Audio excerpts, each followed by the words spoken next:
సుదూర గ్యాలక్సీలో అర్వేనియా అనే ఒక శక్తివంతమైన సామ్రాజ్యం ఉంది. ఆ సామ్రాజ్యాధిపతి డ్రాక్సన్. అతను మహాక్రూరుడు.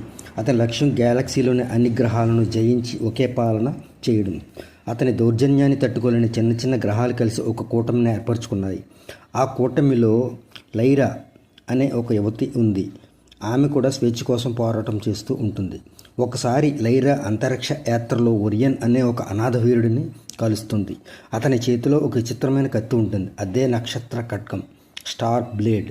ఆ ఖడ్గంలో ఒక పురాతన శక్తి దాగి ఉంది. డ్రాక్సన్కి కూడా ఒక రహస్య గ్రహం ఉంది.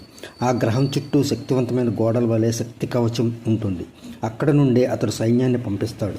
ఆ గ్రహాన్ని కనుక్కొని ధ్వంసం చేయకపోతే గ్యాలక్సీకి విముక్తి లేదు. కూటమిలోని ఒక నాయకుడు అధిక శక్తిని ఆశించి డ్రాక్సన్కి రహస్యాలు చెబుతాడు.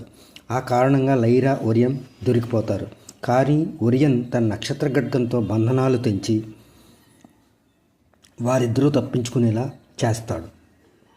కూటమి అంతా కలిసి అంధకార గృహంపై దాడి చేస్తుంది. అంతరిక్ష నౌకలు, లేజర్ గన్నులు, యోధుల అరుపులతో ఆకాశం దద్దరిల్లుతుంది.